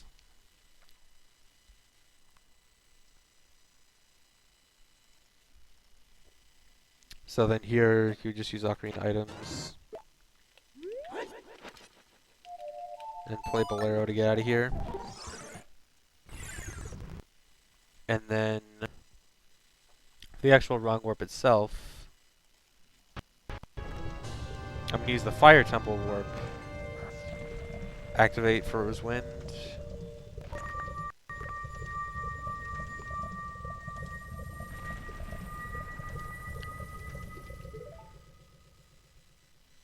And now this puts me in the intro.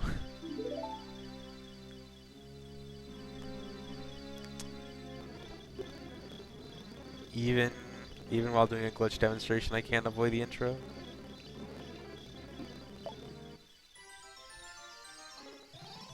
And it actually starts with the unloaded back area of Kokiri Forest. Now there's something interesting while Navi is flying around here.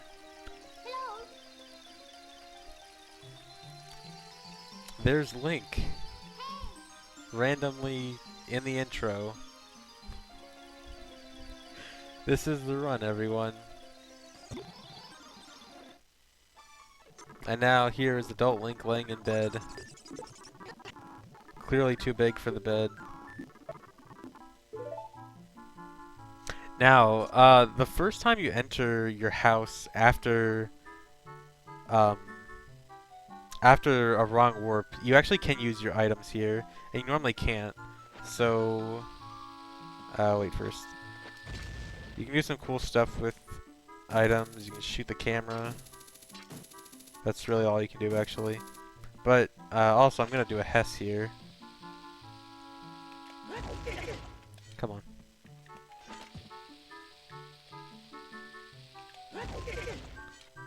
And clip out of bounds through the table. Fall out of bounds.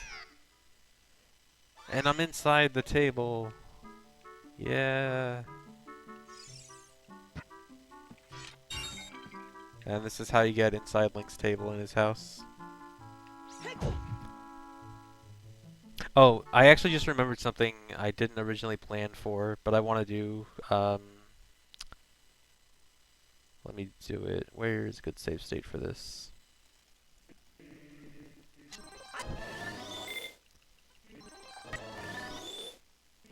Alright, two things you can do with Farore's Wind that's pretty interesting.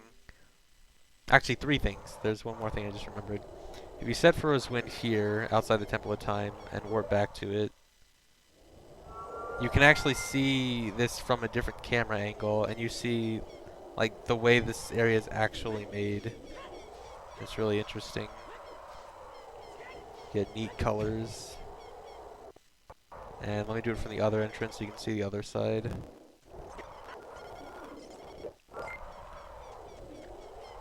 So this is like the actual coloring of the map, I guess.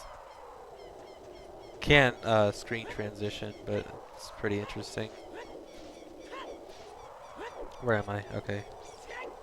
And you can also do it out here in the market. The market has a different interesting effect. When you warp to here in the market, everything moves past you, and you're like in the center. Like you're still moving, like you normally would, but the way it looks is all different. And don't die.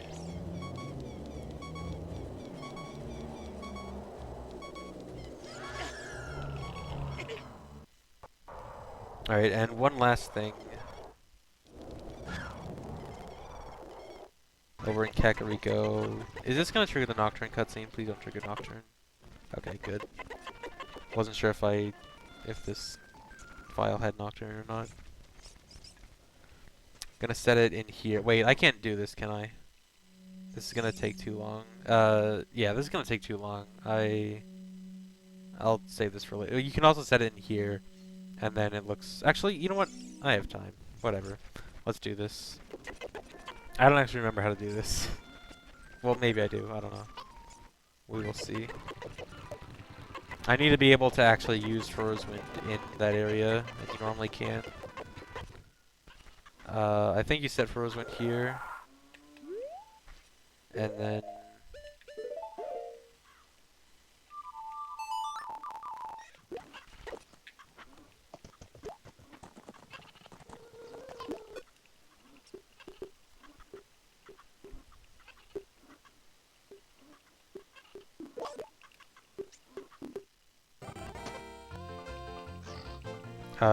am I swordless? I'm not swordless.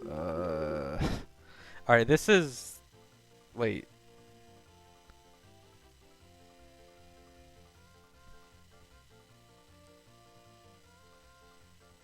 I already got Epona. Can I still do this?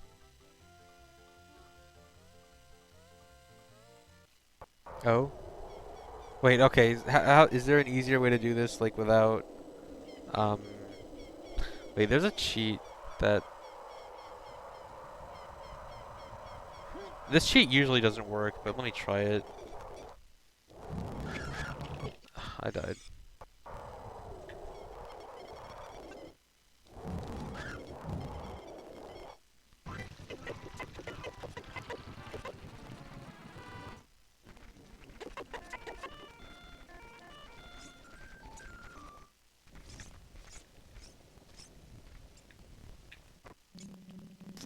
Yeah, it's not working.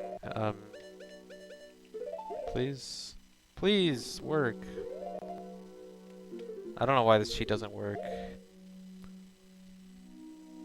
Yeah, I completely forgot how to do WinDB. But I think because I already have Epona, I don't think I can do it. Anyway, you know what? Forget it. All it is you set Farores Wind in here, and you get this cool camera angle that looks like everything is giant and you're tiny.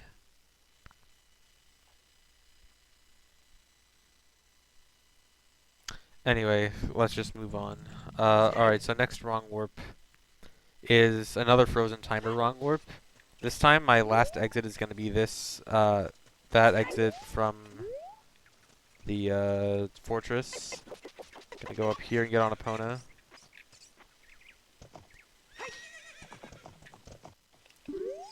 Do this wrong warp. And I'm at Hyrule Castle. And this is Child Hyrule Castle, but I'm here as adult, which is normally supposed to be impossible, obviously. So if you get caught, game automatically crashes. Not interesting. You can actually get this Skulltula as adult, and normally this is like the one Skulltula that kind of requires you to go back in time to get. There's one of, or actually no, I think it's the only Skulltula. But then when you exit the hole, you are back in Gerudo Fortress.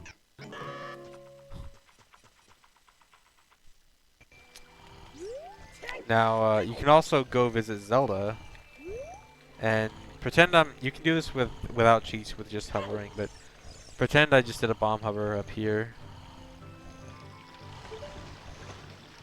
Alright, I'm in. Let's go see Zelda.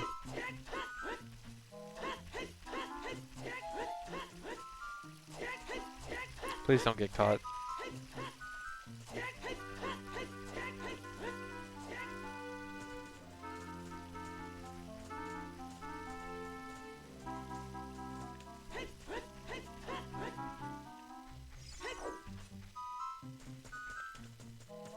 Can't catch me if I'm not touching the ground.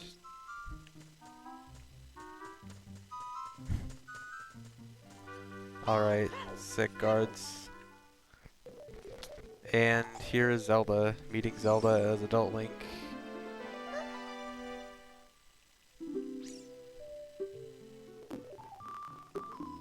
Is that a fairy?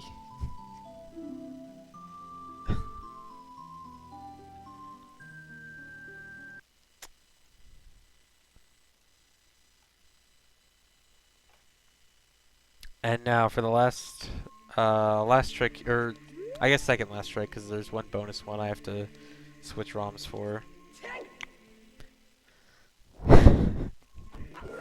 So I need to set Farores Wind here in the Temple of Time, and now I'm going to go to Dodongo's Cavern and do a wrong warp with the Farores Wind set in Temple of Time.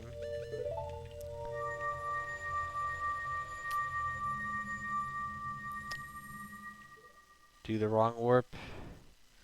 And this is the credits. It is the second last scene in the credits. And it's a bit messed up. As you can see, the front room of the Temple of Time is actually loaded instead of the back room. I am adult instead of child, even though Link is looking at himself like he just turned back into child. Yeah, Natalia, that'd be good, actually. So now this is the credits. And in the next scene, here is Zelda and adult Link again. And that's the end, except it's not actually, because that was going to be the end of the glitch demonstration, but things changed. Yeah, so for you new boys who've only been in the speedrun community for less than 2.5 years, this was actually the way you ended a speedrun, back between when Wrong Warp was first found and when Ganondorf was found. We actually used to Wrong Warp into the credits just like this, and it was really cool. So, one other glitch I wanted to show, I have to switch ROMs for, because apparently it doesn't work on English, or at least I was never able to get it to work on English. So I need to go to Japanese.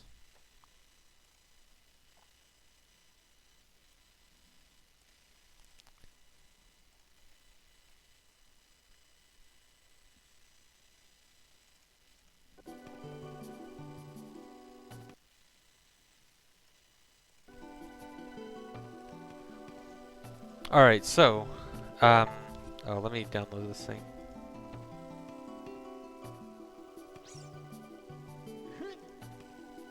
Hold on just a second.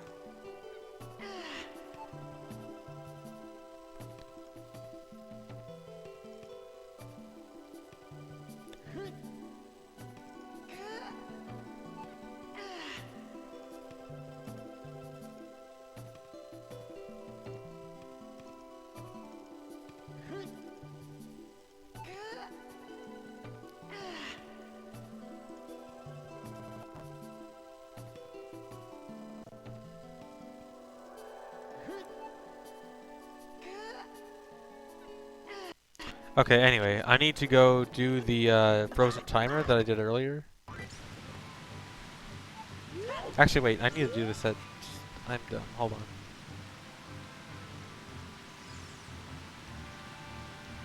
I'm doing this in the wrong place.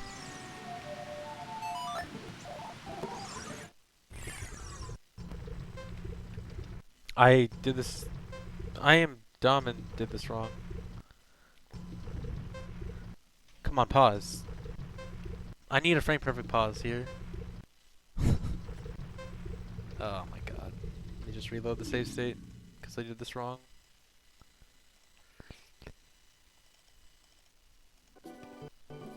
Okay. Yeah, I will highlight this and probably upload this to YouTube as well. Oh, before I do that.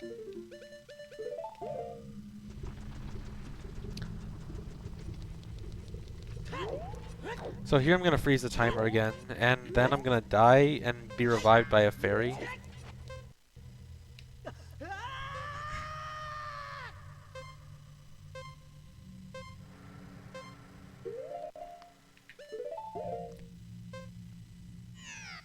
Alright. So now the timer's frozen.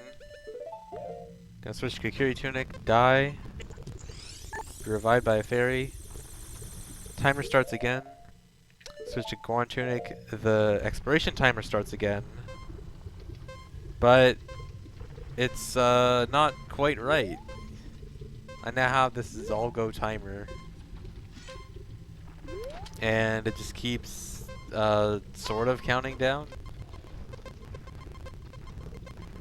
So, you might be wondering, does this timer ever expire? I was once curious.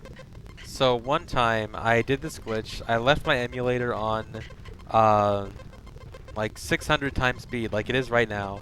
Left it on for an hour or two.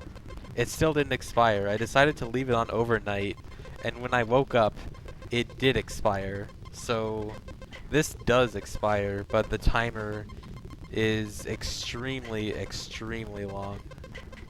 I don't know exactly how long it is. Eventually, maybe I'll go try to test it out.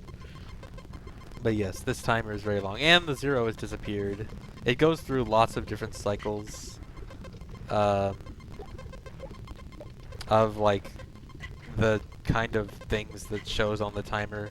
At some point, it actually becomes a giant, solid, black, thick line. But yeah, interesting. So now, wait, Natalia, what ROM was your save state on? Was it Japanese or English? I guess I can test. Okay, it was Japanese. Alright, so here's what I wanted to show. So here's what happens if you Farores wind into Dampe's hut. This is what it actually looks like.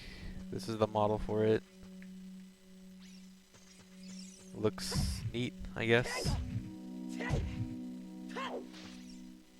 The timer will warp you back to where it's supposed to go. So if it's like Odd Mushroom, then back to Lost Woods, Eyeball Frog, back to King Zora, just normal.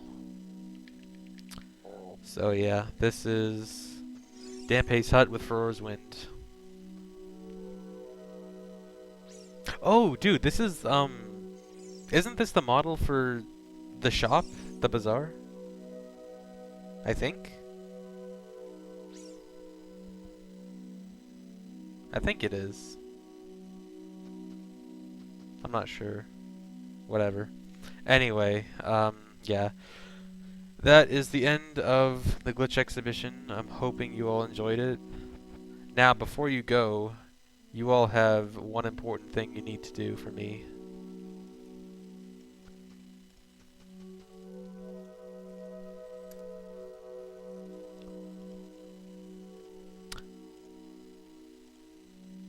I need you guys to all go vote on this straw poll and choose all of your favorite glitches. New poll available? What?